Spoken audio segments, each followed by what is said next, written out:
মাত্র আল্লাহ তাআলাকে খুশি করার জন্য যে ইবাদত করবে তার ইখলাস একেবারে পরিপূর্ণ। আল্লাহ রাসূল বললেন যে আমলটা যদি তোমার অন্ধ হয় সেটা আল্লাহকে রাজি খুশি করার জন্য, সে অল্প আমল আখিরাতের জীবনে পরকালীন জীবনে নাজাতের জন্য অল্প আমলটা তোমার জন্য যথেষ্ট হবে। সুবহানাল্লাহ। ইবনুল কাইয়্যিম রাহিমাহুল্লাহ আলাইহি জগৎ বিখ্যাত একজন আলেম ছিলেন।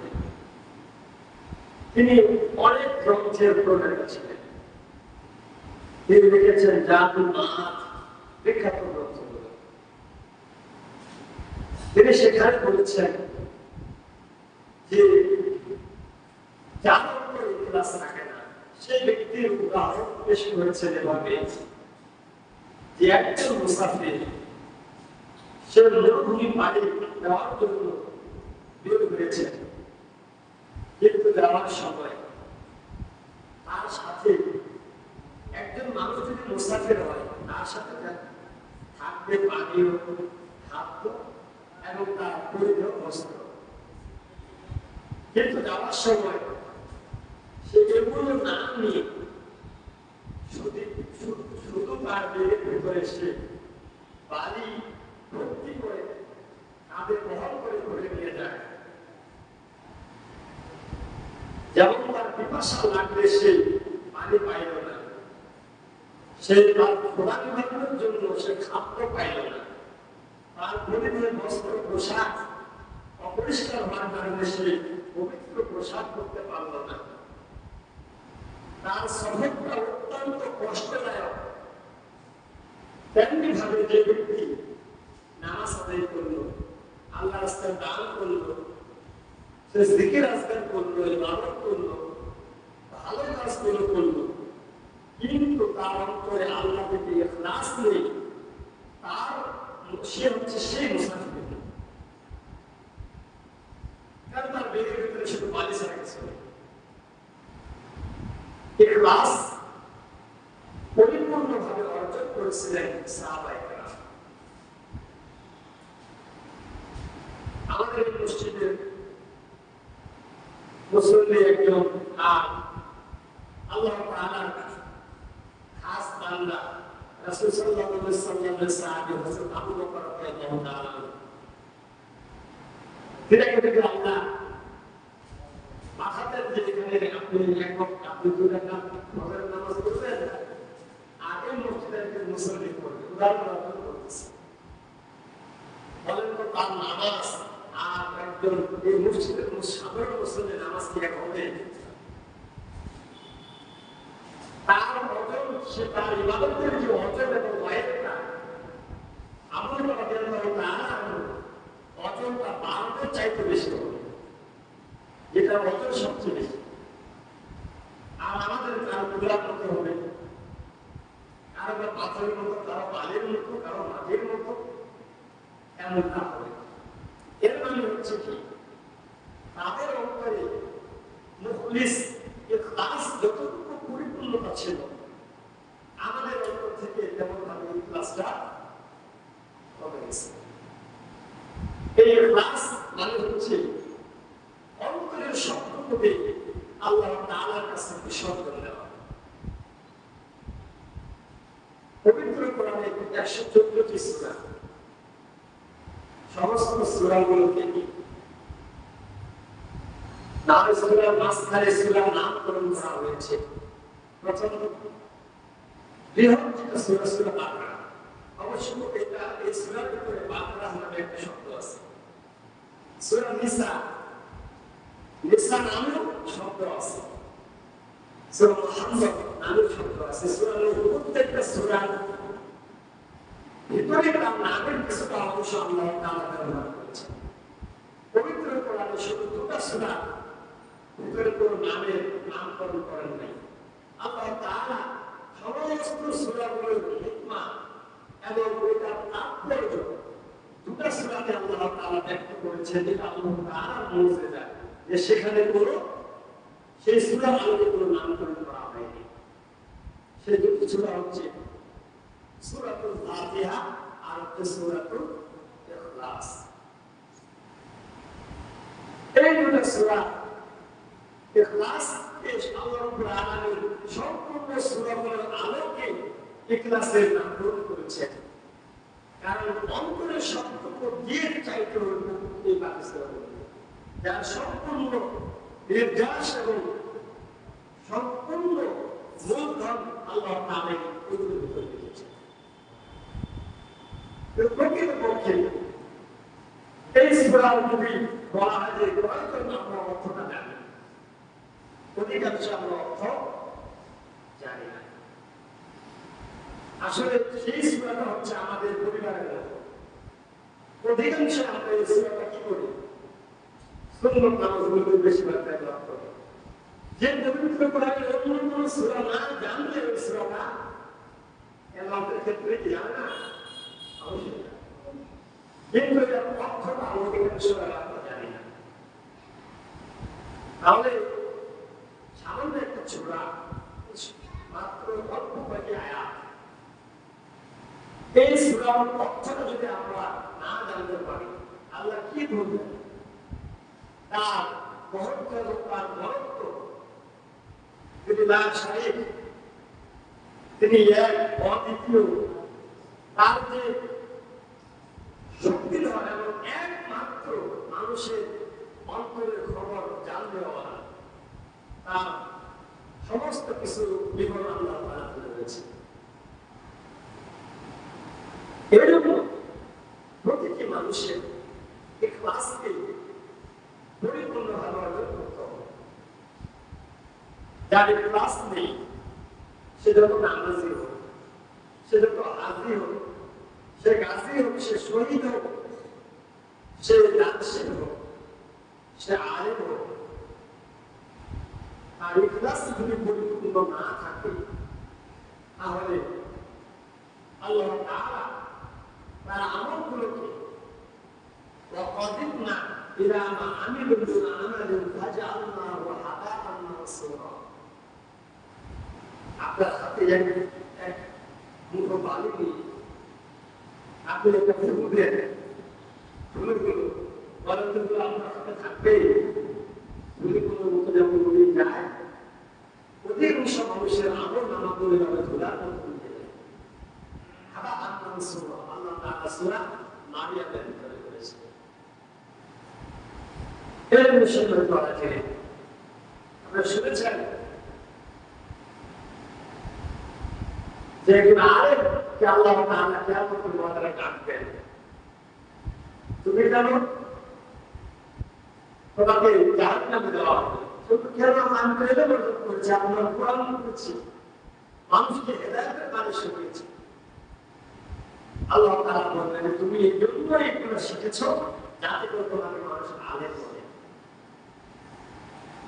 তুমি এই জন্য তোমার মানুষ তোমাকে আলেম বলেছে, তুমি পেয়ে গেছো দুনিয়াতে, কিন্তু তোমার অন্তরে ইখলাস, আন্তরিকতা, চাওয়া পাওয়া আল্লাহ তাআলা খালিস মুখলিস বান্দা হওয়ার নিয়ত করেছিল।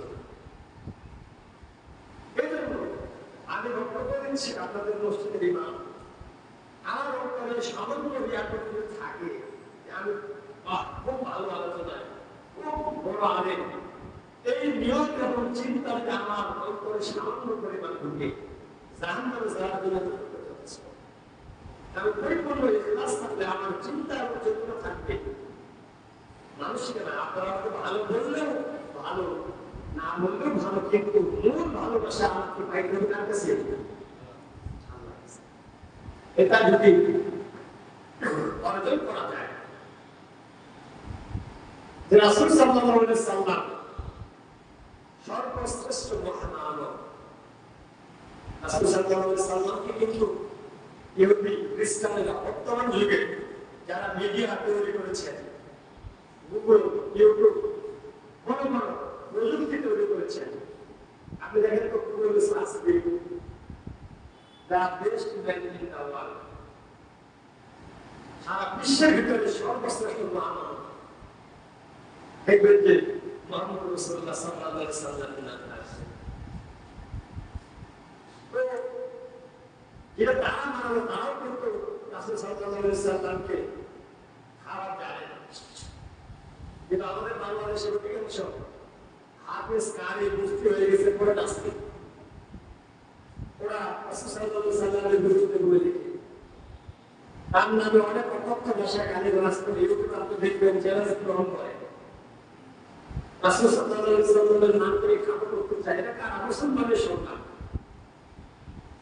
তো তারাও তো রাসূলকে খাটো করে দেয়। কারা খাটো করতেছে? আপনারা কিছুদিন আগে দেখেছেন যে একজন কোরআনের পাঠা দিয়েছেন। তাদের যদি ইতিহাস দেখালে তারা মুসলমানের সন্তান, কিন্তু ধর্মটাকে বিকৃত করতেছে, মানতেছে না। মুসলমানদের ভিতরে ইহুদি খ্রিস্টানরা তারা কৌশলে করে, কিন্তু সরাসরি এটা করে। যেখানে রাসূল সাল্লাল্লাহু আলাইহি ওয়াসাল্লামকে সর্বশ্রেষ্ঠ এবং মহামানব বলা হলো,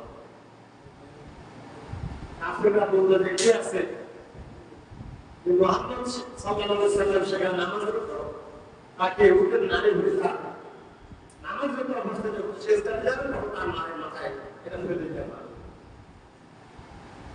একজন গোলামগার সে দেখলো যে পাশেই নারী ঘুরে ফেলা আছে, সেগুলো সেজদার অবস্থা আল্লাহ রাসূলের গর্দান তারে মাথায় সেটা দিল। নাউযুবিল্লাহ। কারণ রাসূল সাল্লাল্লাহু আলাইহি ওয়াসাল্লাম সবচেয়ে বড় মুখলেস, ইখলাস ওয়ালা। এনাকে যদি সব মানুষ ভালো না বাসতে পারে, আপনি আমি কেন মানুষকে ভালোবাসার জন্য কাজ করব? মানুষকে দেখানোর জন্য, ইবাদত করার জন্য? একমাত্র আল্লাহ তাআলার জন্য।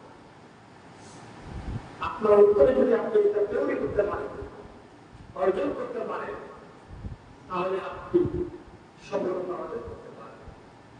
রাসূল সাল্লাল্লাহু আলাইহি ওয়াসাল্লাম বলেছেন, মানুষের সব কিছুকে ঈমান করে মানুষ শয়তান করতে পারে, কিন্তু কারণ করে ইখলাস আছে, সব কিছু নষ্ট করতে পারলেও মানুষের ইখলাসকে শয়তান নষ্ট করতে পারে না। সুবহানাল্লাহ। অন্য জিনিসকে নষ্ট করতে পারে, কিন্তু ইখলাসকে নষ্ট করতে পারে, সে ধার কাছে যেতে পারে না। আবু জান্দাল আবু বাসির রাসূলের ইখলাস কেমন ছিল? যখন রাসূল সাল্লাল্লাহু আলাইহি ওয়াসাল্লাম মক্কার কাফেরদের সাথে সন্ধি করেন, এর ভিতরে একটা সন্ধি ছিল যে কেউ যদি মক্কা থেকে, সে মুশরিক ছিল, কাফের ছিল, সে মুসলমান হয়ে রাসূলের কাছে ফিরে আসে, হিজরত করে, তাহলে তাকে ফিরিয়ে দিতে হবে মক্কায়। আর কেউ যদি মদিনা থেকে মুরতাদ হয়ে সে মদিনা থেকে মুরতাদ হয়ে সে মক্কায় যায়, তাহলে তাকে ফিরিয়ে দেওয়া হবে না। আবু জান্দাল আর আবু বাসির নামক দুজন ব্যক্তি, তারা ইসলাম ধর্ম গ্রহণ করে ইসলাম নিয়ে তারা মদিনায় অবস্থান করলেন। রাসূল সাল্লাল্লাহু আলাইহি ওয়াসাল্লাম দেখলেন যে তাদের হাতে এবং পায়ে শিকল বাঁধা রয়েছে। 350 মাইল রাস্তা মক্কা থেকে মদিনা, এত দূর তারা হেঁটে আসছে, আবার সেটা পানি উত্তপ্ত গরম, এত যন্ত্রণা এবং কষ্টদায়ক অবস্থায়। রাসূল সাল্লাল্লাহু আলাইহি ওয়াসাল্লাম বলতেন, কেন আসলো? বললেন যে আমরা মক্কায় আমাদের উপরে অনেক জুলুম এবং নির্যাতন করা হয়েছে, আমাদেরকে শিকল বেঁধে মারা হয়েছে অনেক। রাসূল সাল্লাল্লাহু আলাইহি ওয়াসাল্লাম বললেন যে আমি তো সন্ধি করেছি, পরক্ষণে দেখা গেল যে মক্কা থেকে কিছু মানুষ চলে আসছে তাদেরকে নেওয়ার জন্য। আমি তো রাসূল, আমি তো আল্লাহর নবী, আমি তো আমার কথা করতে পারি না, আমি ইখলাস পরিপূর্ণ আলা, তোমাদের কিছু না দিতে হবে। রাসূল সাল্লাল্লাহু আলাইহি ওয়াসাল্লাম চোখ দিয়ে পানি ঝরল, আর বললেন তিনি, তারা বললেন যে আল্লাহর রাসূল, আমাদেরকে তাদের কাছে দিয়েন না, কারণ আমাদেরকে তারা মেরে ফেলবে, আমাদের উপর অনেক অত্যাচার করেছে, জুলুম করেছে, আমাদেরকে দিয়েন না। রাসূল সাল্লাল্লাহু আলাইহি ওয়াসাল্লাম বললেন, আমি তো আমার সঙ্গে চুক্তি আমি খেলাফ করতে পারি না, দিলাম সুবহানাল্লাহ। আল্লাহ তোমাদের সবকিছুর দায়িত্ব আমি আল্লাহর সাথে করব। আল্লাহ তাআলা তাদেরকে ভালো করেছে। অনেক ঘটনা আমাকে ঘুরে যাওয়া যাবে না, আমি ক্লাসকে পরিপূর্ণ জন্য বললাম যে ক্লাস এর মাধ্যমে আল্লাহ তাআলা নিকটস্থ হওয়া যায়, নিকটবর্তী হওয়া যায়। তাহলে আলেমকে আল্লাহ তাআলা বলবেন, আল্লাহ তাআলা তার সঙ্গে সঙ্গে তাকে এভাবে তার সমস্ত কিছু কথা তুলে ধরবেন। দুই নম্বরে যে শহীদ, শহীদকে বলা হবে যে আমি তো আপনার জন্য আমার জীবনটাকে কুরবান করে দিয়েছি। আল্লাহ তাআলা বলেন যে না, তোমাকে মানুষ শহীদ করবে, তোমার বড়ত্ব বীর পুরুষ, তুমি নিজেকে মানুষের মুখের জিকিরে রেখেছ, কিন্তু আল্লাহ আল্লাহ স্মরণে তুমি আল্লাহ তাআলার জন্য জীবনটাকে দাও, তাকে জাহান্নামে নিক্ষেপ করা যে শহীদ। তাহলে একমাত্র তার চাওয়া পাওয়া হবে যে রিয়ামুক্ত হবে। রাসূলের দোয়া ছিল আল্লাহুম্মা তাহহির কলবি মিনান নিফাক। এটা হচ্ছে আমার আপনি ফিল মুনাফিকিনা ফিয়াতাইন। আমি করতেছি 10 টাকা দান করার আগে মানুষ এই পাশে দেখা যে আমার দান করতেছি, যে দেখতেছে আমি দিচ্ছি কিনা। আসলে রিয়া যেন না হয় এটাও খেয়াল রাখতে হবে। আমি দিচ্ছি যাতে করে আমার রব আমার করে খুশি হয়। সতর্কতার সাথে ইবাদত করা, রিয়া মুক্ত। আল্লাহুম্মা তাহহির কলবি মিনান নিফাক। আল্লাহ আমার অন্তরে আমার যেন নিফাক না হয়। وعمل من الرياء وعين من الخيانة وعمل من الربا। আমল যা করে এটার ভিতরে যেন মানুষের মুখাপেক্ষিতা না, মানুষ যেন বাবা না দেয়। রাসূলের দোয়া যদি এটা হয়, আপনার আমার জন্য তো আরো এটা বেশি দরকার। রিয়া মুক্ত ইবাদত আমাদেরকে পাচ্ছে। 3 নম্বর যারা দানশীল এমন দান করেছেন, দান করতে করতে ও বাবা একজন আলেমের মুখে শুনেছিলাম, কতটুকু সত্য কিনা জানি না, কোন ওয়াজ করতে গেছেন এক জায়গায়। ওই এক ব্যক্তি বলছে যে হুজুর ওই ব্যক্তির নাম এক ভাই 50,000 টাকা দান করেছেন, আপনি দোয়া করে দেন।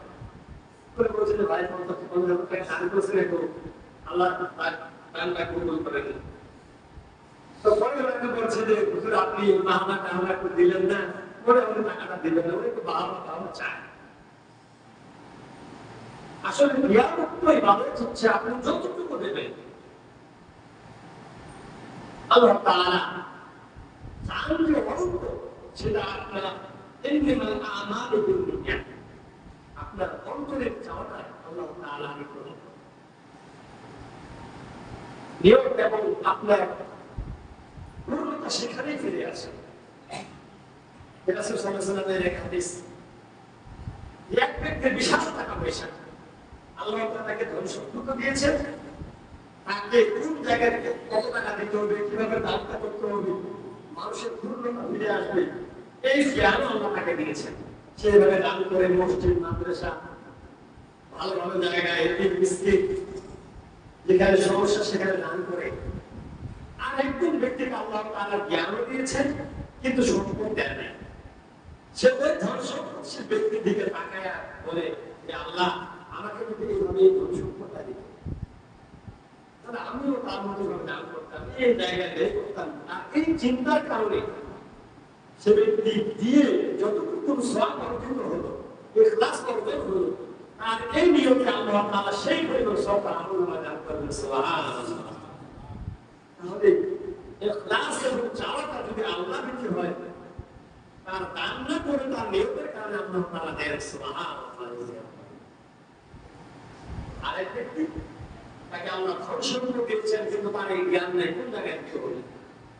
সে যাত্রা আমরা তৈরি করে, সে নাচের মঞ্চে গান দেয়, টাকা দেয়, সে খারাপ কাজে টাকা ব্যয় করে, তাকে দেখে আল্লাহ তাআলা তাকে একজন তাকে জ্ঞান দেন নাই। কি আর নেই, কোথায় কোথায় নেই করতে হবে, কি করতে হবে না করতে হবে, তার চিন্তা যোগকে দেখে যে ওইভাবে জ্ঞান করে, এইভাবে ভালো সব আয়োজন করে। আমার যদি আমার টাকা হতো আমি এই কাজগুলো করতাম। সে এই নিয়তের কারণে ও যে খারাপ কাজে টাকা ব্যয় করলো, শয়তানের প্রবর্তন নাই করে, সে নিয়ত করার কারণে আরো সেই পরিমাণ গুণ তার আমল নামায় দেওয়া হবে না। তাহলে নিয়তের কতক্ষণ গ্রহণযোগ্যতা আল্লাহ তাআলা রেখেছেন সেটা আমাদেরকে অর্জন করতে হবে। আল্লাহ তাআলা খেয়াল করুন, সকলগুলো মহামারী সবে তো রাতে আসলে আমরা যে মসজিদে আল্লাহ তাআলার ইবাদত করতেছি, বলেন তো আপনাদের কাছ থেকে আমি জানতে চাচ্ছি, এই মসজিদ এটা আল্লাহ তাআলা কি আসমান থেকে এই মসজিদে কি বরকত দিবেন? দিবেন আল্লাহ তাআলা, কিন্তু দায়িত্ব এটার খেদমত, এটা পরিচর্যার দায়িত্ব কি আল্লাহ আমাদেরকে দেন নাই? কথা বলেন, দায়িত্ব দিচ্ছেন না? আল্লাহ তাআলা তো কোরআনে বলেছেন যে আন্নাল মাসাজিদা লিল্লাহ, মসজিদ হচ্ছে আমার। আর আল্লাহ কি বলেছেন যে সন্তানকে তোমরা খাদ্যের ভয়ে কি করো না, হত্যা। কথা উত্তরটা দিতে হবে আপনাদেরকে, যে আল্লাহ বলেছেন যে তোমরা খাদ্যের ভয়ে কি করো না, সন্তান হত্যা করো না। আমি তো সেই সন্তানের রিজিকের ব্যবস্থা করেছি। সুবহানাল্লাহ। এর মানে কি আল্লাহ আপনার ঘরে সন্তান দিয়েছেন, যেদিন আপনার ঘরে সন্তান দিয়েছেন আল্লাহ আসমান থেকে কয়েক হাজার কোটি টাকা আপনার ঘরে পৌঁছায় দিয়েছেন, তাই নাকি ভাই? কথা বলে দিয়েছেন? আল্লাহ তো বললেন যে আমি তোমাকে সন্তান দিচ্ছি, সন্তানকে হত্যা করো না, সন্তানের রিজিক আমি দিচ্ছি। তো সেই দিন থেকে আপনি আল্লাহ সন্তান দিয়েছেন আপনাকে, আমার কয়েক কোটি টাকা দিয়েছেন কি? আল্লাহ যেটা বললেন তাহলে আল্লাহ মিথ্যা কথা বলছেন নাকি? হ্যাঁ, সবাই কথা বলে আল্লাহ মিথ্যা কথা বলছে? ওইটা তো মিথ্যা হয়ে যাচ্ছে, আপনার মনে হচ্ছে, আমার মনে হচ্ছে, মিথ্যা হচ্ছে না? আল্লাহ তো কোনোদিন মিথ্যা বলে না। আল্লাহ মিথ্যা বলে? আমরা মিথ্যার সাথে জড়িত হওয়ার কারণে নিজেদেরকে এত মিথ্যা দিয়ে ভরপুর করে রাখছি যে সত্যটা খুঁজে পাই না। এই জন্য আল্লাহ প্রেম, আল্লাহ ভক্তি আমাদের অন্তর থেকে কমে গেছে। এর মানে কি করতে হচ্ছে? আল্লাহ রিজিক দিয়েছেন তো অবশ্যই দিয়েছেন। কিভাবে দিয়েছেন? ফসলে দিয়েছেন, আমাদের শরীরে রিজিক দিয়েছেন, শরীর ভালো আছে, ফসল লাগাইছি, সেই ফসল থেকে দিচ্ছেন। আল্লাহ তো ইচ্ছা করলে ধান যে লাগাইছে আমি, সেই একটা ধান দিয়ে কয়েকশো ধান হচ্ছে না, কয়েক হাজার মন হয়ে যাচ্ছে।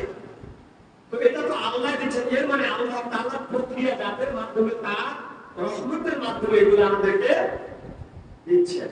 তো আল্লাহকে বলবেন যেটা মসজিদ আমার, আমি এখানে বরকত দিব, এটা দায়িত্ব খেদমত আমি আমার হাতে দিয়ে নিচ্ছি।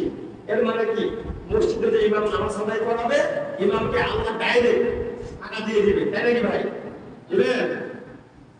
যে 5 ওয়াক্ত মসজিদে নামাজ আদায় করে, আর পরিবার আছে, সে সবকিছু যে ইমাম, মসজিদ ইমাম চাইলেও আমি এখানে ইমাম, আমি চাইলেও অন্য মসজিদে সালাত আদায় করতে পারি। আমার একটা সামাজিক, আমার নিজের দায়িত্ব নয়।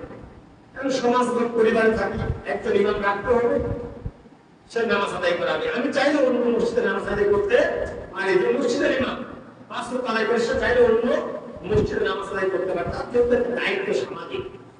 কিন্তু সব আপনি এখন দায়িত্ব আপনি মসজিদে নাই, আপনি ইচ্ছা করলেও জোহরের নামাজ আপনি খোতাবাড়িতে করতে পারেন, আপনি দাঁড়িয়ে করতে পারবেন, যেখানে সেখানে করতে পারেন। তো একজন ইমাম যে পরিবার ছেড়ে মসজিদে আসবে, যে তার সমস্ত কাজ ফেলে রেখে নির্দিষ্ট টাইমে আসে মসজিদে সালাত আদায় করবে, আর তো পরিবার চালানোর জন্য কিছু সামগ্রীর প্রয়োজন আছে কিনা বলেন? তাহলে এটা কি আল্লাহ তাআলা ওই আসমান থেকে বলে মসজিদের ছাদটা ঢুকে করে সেখান থেকে ঢেলে দিবেন, ইমাম যখন নামাজ পড়াইতে আসবে তখন এটা নিয়ে বাহিরে চলে যাবে, তাই নাকি ভাই? কথা বলেন? তো এটা যদি না হয়, তাহলে আপনার এতগুলো মসজিদের মুসল্লি, আপনাদের মসজিদের কোন জায়গায় কোন সমস্যাটা আছে আপনাকে একটু অবশ্যই দেখতে পারেন, দেখতে পারেন না? দেখেন কিনা বলেন? আপনার সন্তানের ভাই জ্বর হইলে আপনি আর বাসায় বসে থাকতে পারেন না। একটা সমস্যা হলে আপনি বাসায় বসে থাকতে পারেন না। আল্লাহ কি বলেছেন? যে আরশের ছায়া করে আমি তাদেরকে দিব যারা মসজিদটাকে নিজের পরিবারভুক্ত মনে করবে। সুবহানাল্লাহ। আপনার পরিবার একটা বিষয় আপনি সহ্য করতে পারেন না, কিন্তু আপনার মসজিদের ইমাম আজকে বেতনটা পাইল কিনা আপনি একবার খোঁজ দিলেন না। আপনার যে বাসক আসে সে পরিবার সারি আসবে, তার অবস্থান কি, আর সে বেতন পাইল কিনা আপনি একটু খবরও দিলেন না। আপনি কিভাবে বলেন একজন সত্যিকার আল্লাহ প্রেমিক এবং আল্লাহ যে আপনি মুসলিম একজন, আপনি কি আপনার দায়িত্ব থেকে আপনি সচেতন আছেন? কথা বলেন। আপনি যদি খারাপ মনে করেন আমাকে বলিয়ে পড়ে, খারাপ যদি মনে করেন আমাকে বলিয়ে, কিন্তু আমি বোঝার জন্য কথাগুলো বলতেছি। কারণ আল্লাহ রহমতে এই মসজিদের পরিবেশ আল্লাহ রহমতে অনেক সুন্দর। আপনাদেরকে আল্লাহ ধন সম্পদ দিয়েছেন অন্যান্য জায়গার চাইতেও। আপনাদের এখানকার মসজিদে অধিকাংশ মুসল্লি দেখেন যে চাকরি ভালো ভালো ভালো, এটা কিন্তু নাম করা জায়গা, খ্যাতি আছে, সম্মান আছে, যে দিক থেকে থাক না কেন। তো এটার ঐতিহ্য এবং সম্মান এবং ইজ্জত যদি আপনারা যদি ধরে না রাখতে পারেন, তাহলে আপনার সামনের যে প্রজন্ম আছে, সন্তানেরা আছে, আপনারা যদি অবহেলিত করেন তাহলে এটা তো অগ্রগামী হবে না। তো সন্তান আপনার বাচ্চা কাচ্চা দেখে তো এটাই শিখবে। তাহলে আপনাকে চান যে আপনাদের মসজিদটা অবহেলিত হোক, এটা চান? কথা বলেন। আসলে বাজারে বসতে ভাই 50 টাকা 100 টাকা আমাদের বন্ধু বান্ধব আত্মীয় স্বজন কিংবা লোক বিপদে আপদে আমরা কিন্তু খরচ হয়ে আমরা নিজেদের অজান্তে কিন্তু বলতে পারি না। তো আল্লাহর ঘর ভাই, এটা আমাদেরই দায়িত্ব। আল্লাহ তাআলার ঘরে যদি আমরা এভাবে দেওয়া শুরু করি, এটা যদি আমরা এভাবে দেওয়া শুরু করি, দেখবেন যে আপনার ফসলে আল্লাহ তাআলা বারাকাত দেবেন। ফসলে আল্লাহ দিবেন না বারাকাত? আল্লাহ ফসলে বারাকাত এইভাবে ছেড়ে ছাড়াইছে যে আপনার ফসলে আল্লাহ কি দিবেন? বরকত দিবেন না? আপনার অন্যান্য জায়গা আপনি যে আল্লাহর ঘরে দেন, আপনার কমতি হবে না। কথাটা বলে শেষ করতেছি যে এই জায়গায় আপনি যদি মসজিদে দেন, আপনার এই টাকাটা দিলে কি আপনি মনে করেন যে টাকাটা দিচ্ছেন, আপনার এটা জমা হচ্ছে, আপনার নষ্ট হচ্ছে না, এই টাকাটা আপনার জমা হচ্ছে, আপনি এটার প্রতিকার এটা সেবা আপনি পাবেন। এই জন্য আমি আপনাদেরকে আন্তরিকভাবে বলতে চাচ্ছি যে আসলে মসজিদের কি কি দায়িত্বগুলো আছে, শুধু ইমাম মুয়াজ্জিন শুধু বলবে এমনটা না, আপনাদেরকে দেখতে হবে, আপনাদেরকে এটা বুঝতে হবে, আসতে হবে। যদি আপনি এগুলো না, এখন আপনি মনে করছেন যে আমি ওই সভাপতি সেক্রেটারিকে দায়িত্ব দিয়ে দিয়েছি, ওরা কি করে কোনো আমার আর কোনো দায়িত্ব নেই, আসলে এটা ভুল। আমি বলছি আপনাদেরকে মসজিদে যে সামনের দিকে মুসল্লি এসছে, আসার পরে ওর মসজিদে ঘরটা দিয়ে দেখে এই বাড়িতে জায়গা এত ভালোই পুরাই নেই। ভাই একজন মুসলিম সে আপনার 5 লক্ষ ইমান সে ভাই পুরাইতে পারে, আপনি সে পুরাই 5 লাখ, আপনি টাকা দিলে কি তাকে একেবারে কিনে দিচ্ছেন এমন তখন না, সে পুরাই তো সে সব পাবে। কারণ আপনি আসে আপনি যদি একটু সামনে দিয়ে দেন তাহলে আপনি কি সব পাবেন না? কথা বল পাবেন না? আপনি আপনার সবের জন্য না বলতে করতে পারেন কাজটা, কিন্তু আমরা ভাই দায়িত্ব দিলাম মানে কি ওদের উপরে ঝামেলা চলে গেল, আমার আর কোনো ঝামেলা। এটা যদি আপনারা মনে করেন তাহলে আজকে আপনারা চালাকের মাধ্যমে একটু দায়িত্বহীনতার কারণে আপনারা বাঁচতে পারেন, কিন্তু আখিরাতের জীবনে এই দায়িত্বহীনতার কারণে যেমন সন্তানকে আপনি একটা বাড়ি ঘর না করে দিতে পারলে বলে যে কিসের জন্য আপনি আমাকে জন্ম দিয়েছেন, তখন মারা যেতে পারেননি, বলে দেয় সন্তান বলে কিনা? কথা বলেন। সন্তান যদি আপনাকে এটা বলতে পারেন তাহলে আপনার কি অবস্থা হবে? কথা বলেন। এই জন্য সবাই তো আজ আমরা ফিরে আসি আল্লাহ রাব্বুল আলামিন আমাদের সকলকে তার পবিত্র ঘরের সম্মান রক্ষার্থে আমরা যতটুকু পারি আমরা যেন কাজ করতে পারি। আল্লাহ তৌফিক দান করুন সকলকে। আল্লাহুম্মা আমিন। সুবহানাকাল্লাহুম্মা বিহামদিক আশহাদু আল্লা ইলাহা ইল্লা আনতা আস্তাগফিরুকা ওয়া আতুবু ইলাইক। আসসালামু আলাইকুম।